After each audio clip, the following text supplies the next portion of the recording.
الحمد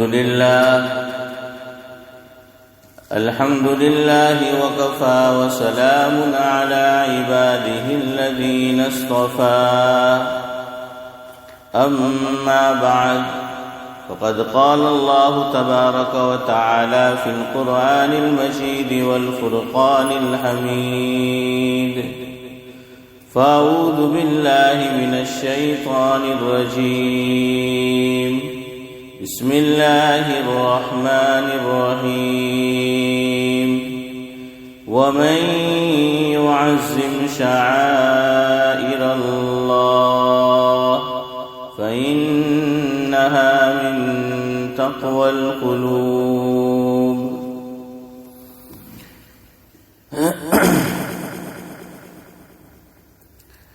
بزرگان محترم، لاسٹ سنڈے کو شاید کوئی عرب بھائی تھا،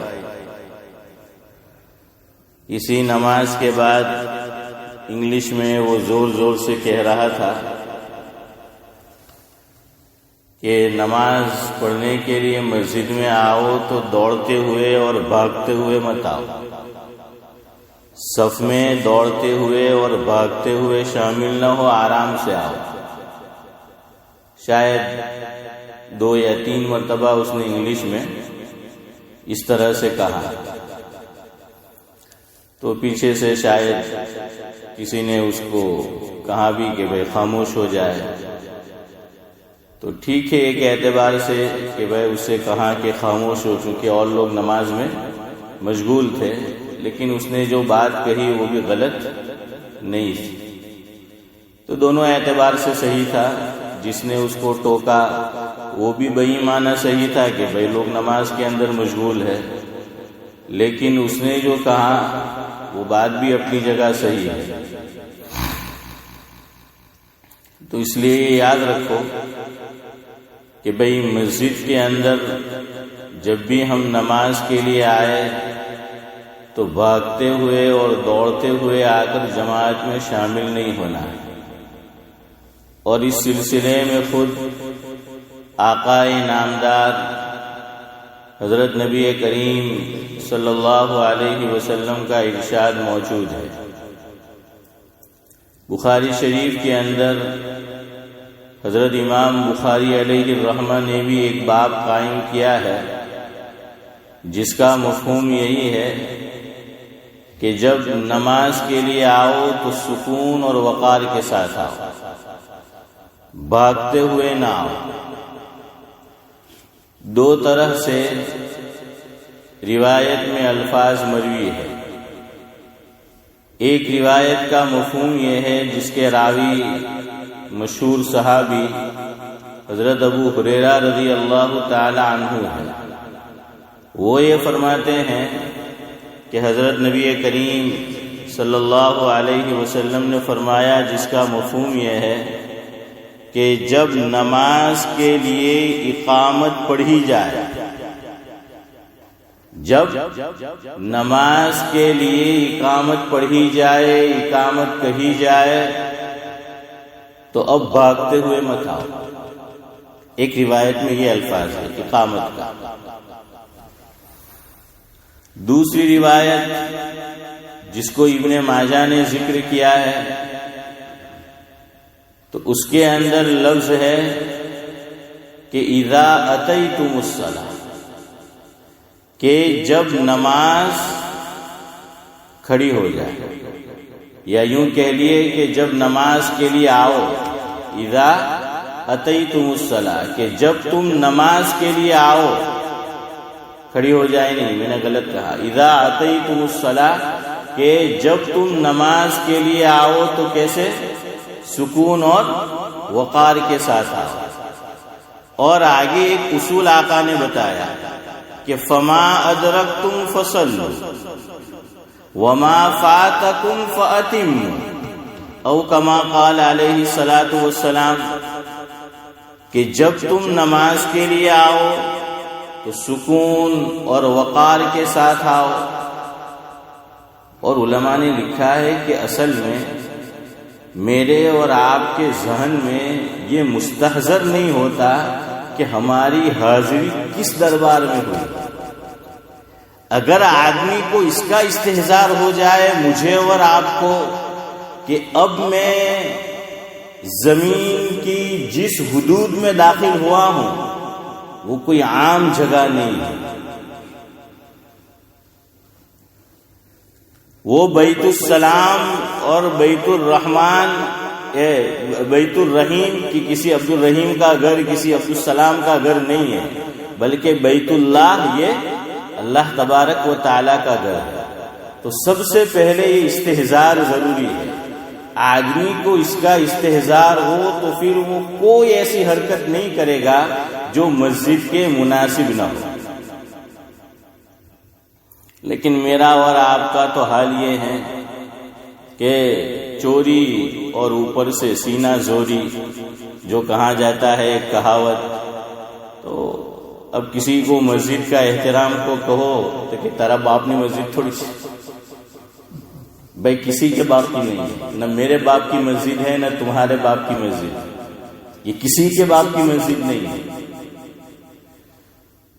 قرآن نے کیا فرمایا کہ وَأَنَّ الْمَسَاجِدَ لِلَّهِ فَلَا تَدْعُوا مَعَ اللَّهِ أَحَدًا، سورہ جن میں ہے کہ مساجد یہ اللہ تعالیٰ کا گھر ہے، اللہ تعالیٰ کی عبادت کے لیے ہیں، وہاں کوئی اور کسی اور کی عبادت نہیں ہوگی، کسی اور کو پکارا نہیں جائے گا، یہ تو کسی کا گھر نہیں ہے۔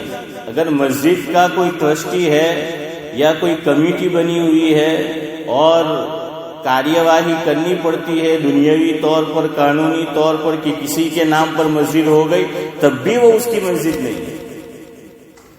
ایک مرتبہ آدمی زمین وقف کر دیتا ہے اگر اپنی بھی زمین ہے اور اس نے وقف کر دی، وقف کرتے ہی اس کی ملکیت میں سے خارج ہو کر اللہ تعالیٰ کی ملکیت میں آ جاتا ہے، اب اس کی بھی نہیں۔ جس نے مفت میں زمین دے دی ہے اس کی بھی اب وہ زمین نہیں رہتی، چاہے جائے کہ اس کو خریدا گیا ہو عوامی چندے سے، عوامی پیسے سے۔ یہاں تو بات ہو رہی ہے کسی کی اپنی ذاتی ملکیت ہے، اگر وہ کسی نے وقف کر دی مسجد کے لیے، اللہ تعالیٰ کے لیے، اب اس کی ملکیت میں سے خارج ہو گئی، نکل گئی، تو مسجد تو اللہ تعالیٰ کا گھر ہے، کسی کا گھر نہیں ہے، چاہے وہ امام ہو، مؤذن ہو، اور مسجد کا ٹرسٹی ہو، مسجد کی کمیٹی ہو، مسجد کا کوئی مقتدی ہو، کوئی وقف کرنے والا ہو، کسی کا نہیں۔ مسجد اللہ تعالیٰ کا گھر ہے، اور یہ ایک مرتبہ جس جگہ پر مسجد بن گئی قیامت کی صبح تک اب وہ مسجد ہی رہے گی، اب اسے بدلا بھی نہیں جا سکتا کہ بھائی اس سے اچھی زمین جو ہے وہ دے دی جائے اور وہاں پر مسجد منتقل کر دی جائے، نہیں، مسجد بن گئی سو بن گئی۔ آپ نہیں دیکھتے انڈیا کے اندر کتنا لمبا عرصہ ہم لوگوں نے کیس لڑا، حالانکہ وہاں وہ نماز نہیں ہونے دیتے، لیکن پھر بھی لڑا گیا۔ کیوں؟ کتنا پیسہ اس کے لیے خرچ ہوا، سب کچھ مسلمانوں نے برداشت کیا، صرف اس لیے کہ ایک مرتبہ مسجد بن گئی، اللہ تعالیٰ کا وہ گھر ہو گیا، قیامت کی صبح تک وہ اللہ کا گھر رہے گا، کسی کی ملکیت نہیں۔ لیکن اس کا مطلب یہ نہیں کہ آدمی اپنی منمانی کرے، جو اس کے جی میں آئے وہ کرے کہ تیرا گھر بھی نہیں ہے، میرا بھی نہیں ہے۔ تو بھائی مسجد اللہ تعالیٰ کا گھر ہے، اب اللہ اور اللہ کے رسول نے جو کام مسجد میں کیے جائیں گے کرنے کو کہاں ہے وہ کرنا ہے، اور جن کاموں سے رکنے کو کہاں ہے اس سے رکنا ہے۔ تو بہرحال یہ استحضار ضروری ہے کہ ہم کہاں آئے ہیں۔ مشہور بزرگ گزرے ہیں اور بڑے فقیہ بھی تھے، حضرت مولانا جانتے ہیں سفیان ثوری علیہ رحمہ، ہمیشہ ان کی عادت تھی کہ جب مسجد میں آتے تھے تو سیدھا پاؤں داخل کرتے تھے اور مسجد میں آنے کی دعا پڑھتے تھے۔ لیکن ایک مرتبہ بے خیالی میں ایسا ہو گیا کہ جو عادت تھی اس کے مطابق نہیں کر پائے، بھول گئے، انسان ہے۔ تو آواز آئی، کسی آواز لگانے والے نے آواز لگائی اور ان کو ثور کہا گیا۔ سور کا معنی ہوتا ہے بیل، بڑد، جس کو گجراتی میں بولتے ہیں کہ سور، بڑد، بیل، کہ ارے او بیل تجھے اتنا پتہ نہیں ہے کہ تو کہاں داخل ہوا ہے، ویسے ہی غفلت کے ساتھ تو مسجد میں داخل ہو گیا، تو نے نہ دعا پڑھی نہ جس طریق پر مسجد میں داخل ہونا چاہیے تو اس طریق پر داخل نہیں ہوا۔ تو چونکہ ہمیشہ اہتمام کرتے تھے تو اللہ تعالیٰ کی طرف سے تنبیہ کی گئی کہ اے ثور، تو ان کو اللہ تعالیٰ کی یہ پیاری تنبیہ اتنی پسند آئی کہ اپنے نام کا انہوں نے جز بنا لیا، حصہ بنا لیا کہ سفیان ثوری، کہ سفیان تو بیل ہے۔ جیسے حضرت علی رضی اللہ تعالیٰ عنہ کے متعلق آتا ہے کہ مفہوم ہے حضرت کو کوئی علی کہہ کر بلاتا تھا تو اتنی خوشی نہیں ہوتی جتنا ان کو کوئی ابو تراب کہہ کے بلاتا تھا۔ کیوں؟ میاں بیوی میں جھگڑا ہو گیا تھا، مفہوم ہے حضرت فاطمہ رضی اللہ تعالیٰ عنہ اور حضرت علی رضی اللہ تعالیٰ عنہ میں، دیکھیے اب کتنا مبارک اور بابرکت جوڑا ہے۔ ہاں، لیکن میاں بیوی میں ہوتا ہے، دو برتن ساتھ ہو تو آواز ہوتی ہے۔ اس میں ماں باپ کے لیے سبق ہے کہ چھوٹی چھوٹی باتوں میں طلاق تک بات نہ پہنچائے۔ اور آج کل تو لڑکی کے ماں باپ بھی اور لڑکے کے ماں باپ دونوں میاں بیوی میں جھگڑا ہوتا ہے تو ناک کا مسئلہ بنا لیتے ہیں، نہ یہ جھکنے کو تیار نہ وہ جھکنے کو تیار۔ یہاں آقا کا عمل دیکھے، درمیان میں ویسے ہی بات آ گئی تو سنیں، اس لیے کہ یہ ملک میں بڑا مسئلہ ہے۔ نکاح ماشاءاللہ ہوتے ہیں لیکن بہت سے دکھ کی بات ہے کہ ٹوٹ بھی جاتے ہیں۔ کچھ عرصہ رہا نہیں کہ نکاح ٹوٹ گیا۔ پہلے اتنی طلاقیں نہیں ہوتی تھی ہمارے معاشرے میں، سماج میں، جتنی اب ہو رہی ہے۔ اب برداشت کا مادہ نہیں ہے اور دونوں طرف سے فیملی والے جھکنے کو جو ہے وہ تیار نہیں ہوتے۔ یہاں عمل دیکھے، آقا کو پتہ چلا، آ کر پوچھا اپنی بیٹی سے فاطمہ رضی اللہ تعالیٰ عنہ کہ علی کہاں ہے؟ تو بتایا کہ جھگڑا ہوا ہے ہم دونوں کا، اور منہ بنا کر چلے گئے، ناراضگی کے ساتھ چلے گئے۔ گجراتی میں کہے کہ بھائی رسوائی گلا، روٹ کے چلے گئے۔ اب آ کر ڈھونڈنے نکلے، نبی ہے، سید الانبیاء ہے، سید البشر ہے، خسر ہے، لیکن داماد کو ڈھونڈنے نکلے۔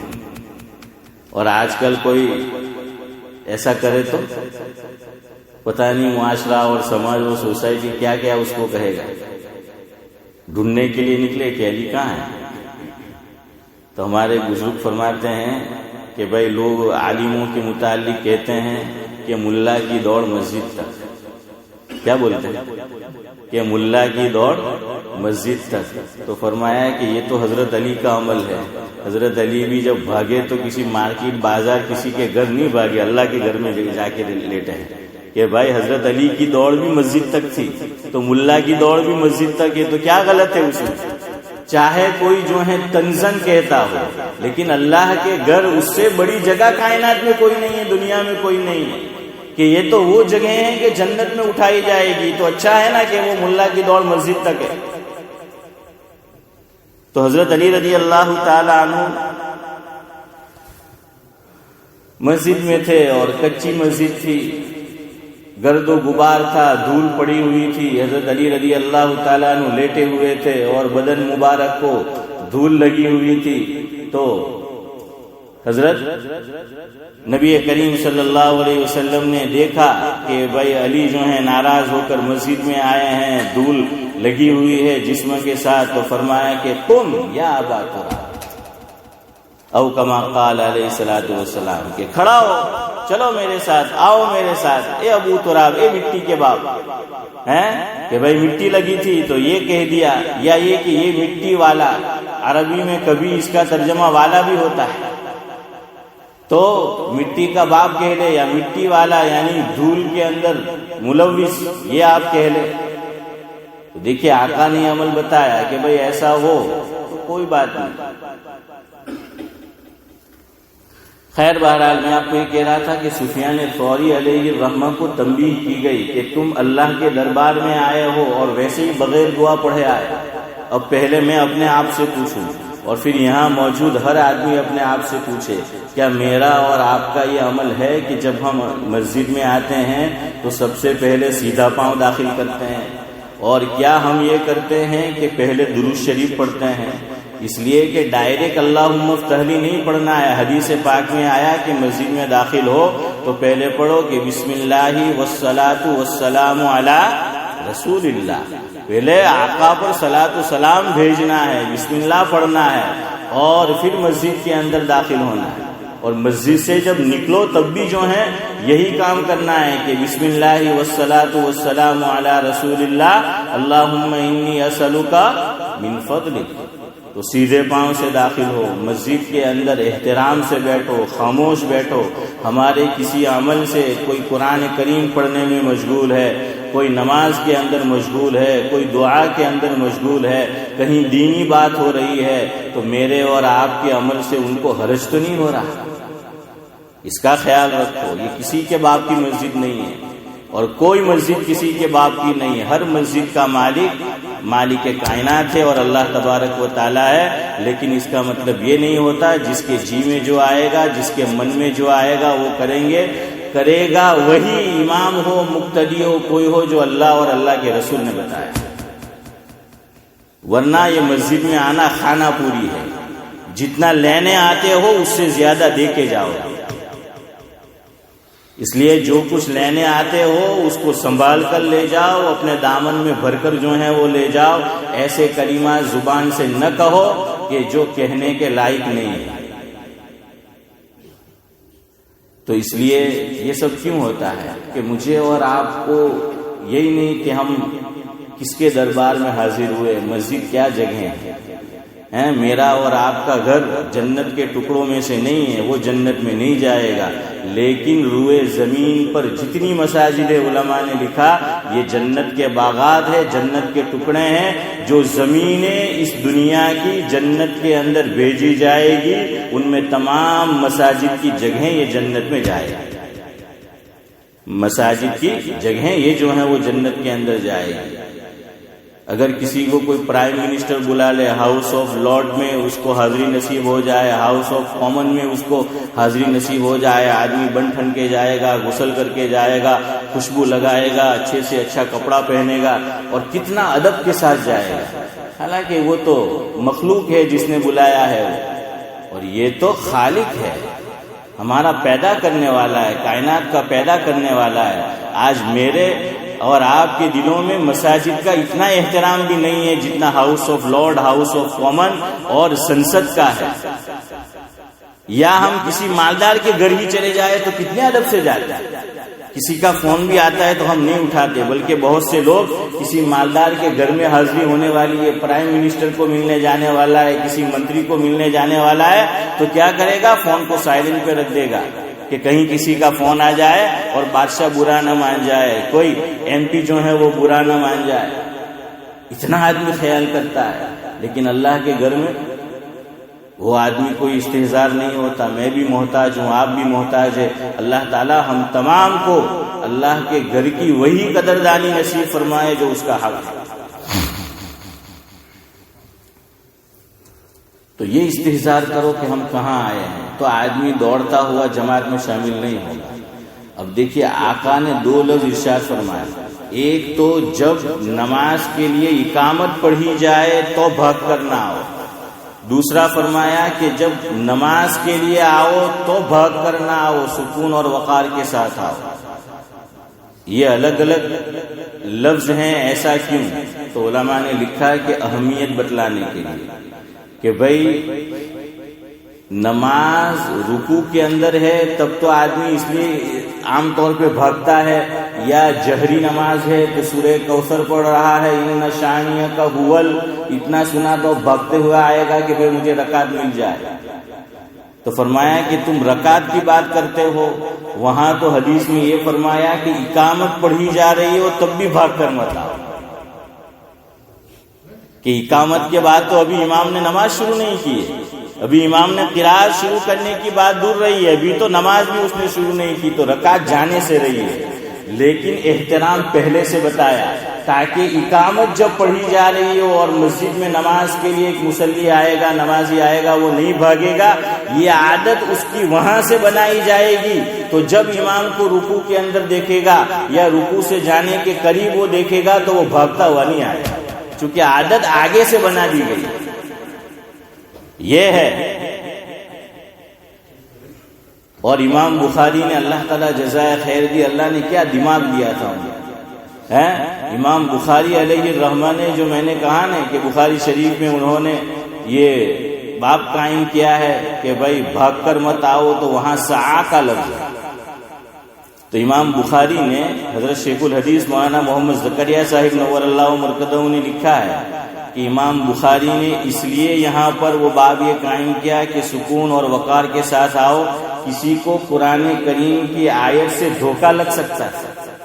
سورہ جمعہ میں اللہ رب العزت نے کیا فرمایا؟ دوسرا رکوع جہاں سے شروع ہوتا ہے کہ یا ایھا الذین آمنوا اذا نودی للصلاۃ من یوم الجمعہ فاسعوا الی ذکر اللہ۔ تو یہاں پہ بھی یہی لفظ ہے۔ تو یہاں تو یہ فرمایا کہ جلدی جلدی آؤ، سورہ جمعہ میں فرمایا ذرا چال تیز کرو، بھاگتے ہوئے آؤ۔ تو کوئی آدمی اگر عالم ہے دیکھے کہ دونوں جگہ یہ لفظ آیا ہے تو بھائی یہاں بھی پھر سعی کا لفظ ہے تو بھاگتے ہوئے جو ہے وہ آؤ۔ تو امام بخاری یہ بتانا چاہتے ہیں کہ دیکھا جائے گا کہ یہ لفظ کہاں ذکر ہو رہا ہے، موقع کس کا ہے، اس کا بھی لحاظ کیا جائے گا۔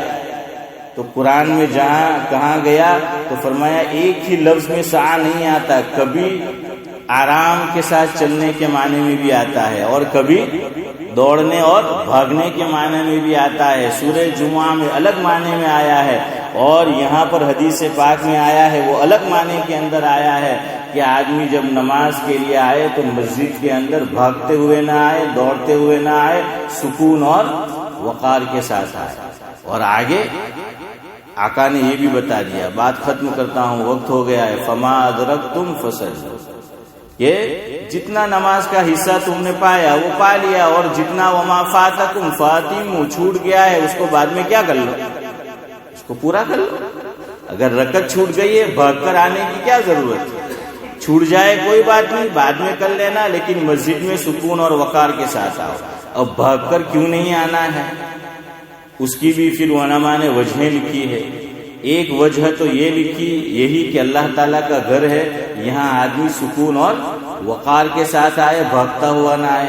دوسری وجہ کہ بھاگتا ہوا آئے گا تو سانس پھولے گی، اور سانس پھولے گی اللہ اکبر کہے گا تو نماز میں جیسا خشوع اور خضوع ہونا چاہیے وہ پیدا نہیں ہوگا، کم از کم اتنی دیر تو نہیں ہوگا جتنی دیر اس کی کیا چل رہی ہے، سانس جو ہے وہ چل رہی ہے۔ تیسری وجہ یہ لکھی کہ بعض نمازی کمزور دل کے بھی ہوتے ہیں، اگر بھاگتا ہوا آدمی آیا وہ سوچ سکتا ہے کہ او اللہ کیا ہوا ہے، تو اس کی نماز بھی خراب ہو سکتی ہے، اس کا خشوع خضوع بھی وہ جو ہے ضائع ہو سکتا ہے، تو اپنا خشوع خضوع بھی ضائع ہو سکتا ہے، اوروں کا بھی جو ہے وہ ہو سکتا ہے۔ اس لیے میری آپ سے نمر اپیل ہے، وننتی ہے، آپ سے مؤدبانہ گزارش ہے، اللہ کے گھر میں آؤ، سیدھا پاؤں داخل کرو، درود و سلام آقا پر پڑھو، دعا پڑھو، کوئی عمل ایسا نہ کرو قرآن کریم پڑھنے والے کو کیا ہو، ڈسٹرب ہو، نماز پڑھنے والے کو ڈسٹرب ہو، دعا کرنے والے کو ڈسٹرب ہو، مسجد میں تعلیم ہو رہی ہو، بیان ہو رہا ہو، دعوت و تبلیغ کے احباب ہو، کوئی اور ہو، تو ہمارے کسی عمل سے مسجد کے ایریے میں جو ہم ہیں تو اس سے اس عمل کے اندر کیا نہیں ہونا چاہیے، ڈسٹرب جو ہے نہیں ہونا چاہیے۔ اسی لیے علماء نے اس کا بھی خیال کیا کہ نماز کے بعد زور زور سے دعا کرنے کو منع لکھا۔ اس کی ایک وجہ بھی یہ لکھی کہ جن کی رکعت گئی ہے، مسبوق گئی ہے، ان کی نماز میں کیا واقع ہو سکتا ہے، ان کو ڈسٹرب ہو سکتا ہے۔ اس لیے بھائی یہ مسجد اللہ کا گھر ہے، نہ امام کا ہے، نہ مسجد کے ٹرسٹیوں کا ہے، نہ مسجد کے چیئرمین کا ہے، نہ کسی کمیٹی کا ہے، کسی کا نہیں ہے، یہ اللہ تعالیٰ کا گھر ہے۔ اور رہتی دنیا تک اللہ تعالیٰ کا گھر رہے گا، اس کا احترام جتنا مجھے کرنا ہے اتنا ہی آپ کو کرنا ہے۔ اللہ تعالیٰ مجھے بھی اس کے احترام کی توفیق نصیب فرمائے، آپ کو بھی نصیب فرمائے۔ مسجد میں جتنی دیر آئے جس طرح رہنا چاہیے اللہ ہمیں رہنے کی توفیق نصیب فرمائے۔ مسجد میں نیکیاں کمانے آتے ہیں تو نیکیوں کو اپنے دامن میں بھر کر لے جانے کی توفیق نصیب فرمائے، نہ یہ کہ ہم لینے آتے ہو اور کچھ گھاٹے کا سودا کر کے جائے۔ جو کچھ کہا سنا گیا اللہ تبارک و تعالی ہم تمام کو اس پر عمل کی توفیق نصیب فرمائے۔ سبحان اللہ و بحمدہ، سبحانک اللہم و بحمدک۔